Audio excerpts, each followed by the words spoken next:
So bali ngayong araw nga pala mga kabosing, magkakarpintero muna tayo. Bali dito nga pala, sumilo muna tayo dito dahil napakalakas nga pala dito mga kabosing ng ulan. Bali kami nga pala ulit ng kapatid ko mga kabosing yung magpapartner dito. Bali tinuturuan ko nga rin pala siya dito mga kabosing maging karpintero at malay mo siya sumunod sa atin.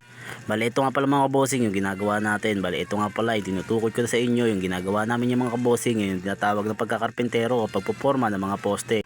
Bali hindi rin pala biro mga kabosing kapag nagpuporma ka dahil dito ay uhulugan mo to at agawan mo ng paraan para lumapat.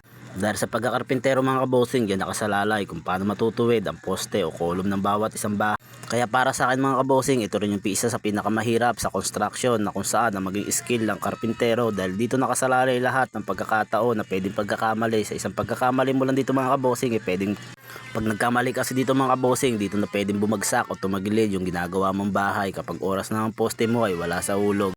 Naalala ko tuloy dati mga kabosing nung bago-bago pa lang tayo dito sa pagkakarpentero to, laging baluktot, laging nakayukot, laging rini-repair kapag tapos buhusan yung ginagawa natin. Pero kahit ganun pa man mga kabosing mas natututo tayo lalo na kapag pinagsasabihan tayo ng ibang tao dahil sa ibang tao tayo matututo ng pinakamagandang skill. Kasi kung gagayahin natin mga kabosing lalo na yung matatandang skill dito, pag ginahin natin kung anong diskarte nila mas matututo pa tayo ng gusto.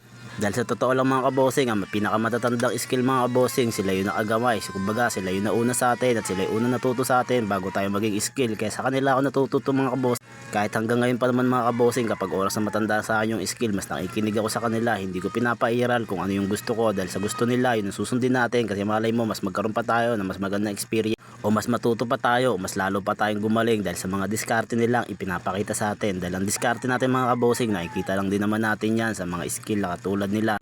Kahit hindi nyo man aminin mga kabosing, alam ko naman sa sarili nyo at alam nyo rin sa sarili nyo na kung saan kayo natuto, yun yung kanalakihan nyo at yan yung nakasanayan nyo. Kumbaga kung sa isang mali kayo natuto, sa mali rin kayo matututong gumawa. Doon pumapalpak yung trabaho mga kabosing kapag hindi kayo nakikinig kung yung lalo na kung ang diskarte nyo yung pinakamasusunod at hindi kayo makikinig sa nakakaalam at sa nakakataas sa inyo. Kaya lagi nyo tatandaan mga kabosing kung sino yung marunong at kung sino yung magaling. Pakinggan nyo lang yan at sundin nyo yung inuutos nila. Malay nyo, diyan kayo gumaling at diyan kayo humusay. Bali ganyan talaga mga kabosing sa mundo ng construction. Marami maninita kahit mali-mali na yung ginagawa mo. Pero kahit ganun pa man mga kabosing, sikapin natin na matuto sa kanila dahil sa kanila tayo matututo, sa kanila tayo gagaling sa mga sinasabi nila. Ang lagi ko sinasabi sa mga labor ko mga kabosing kapag nakakapartner ko, kung ano yung ginagawa ko, gagayahin mo yan para pagdating ng araw, ikaw naman yung marunong kaysa sa akin. Lagi ko rin sinasabi mga kabosing sa labor ko na dapat matutunan nila kung ano yung ginagawa ng skill dahil hindi habang buhay ay magiging labor sila. Para kahit ganun pa man, kahit hindi sila nakagraduate at hindi sila nakatapos ng pag-aaral,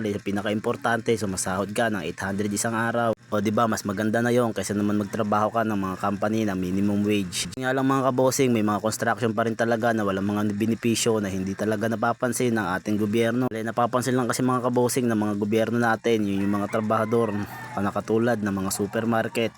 Sa mundo kasi mga kabosing ng construction, halos kadalasan hindi napapansin ng gobyerno natin to dahil sa marami rin talagang corrupt dito. Gobyerno mga kabosing may corrupt dito rin sa construction, hindi yan mawawala. Yan ang lagi yung tatandaan sa lahat ng bagay, may corruption. Kaya ako natapos mo yung video na to mga kabosing, nagpapasalamat ako sa iyo at humihingi ako sa iyo ng konting panahon para i-share yung video na to.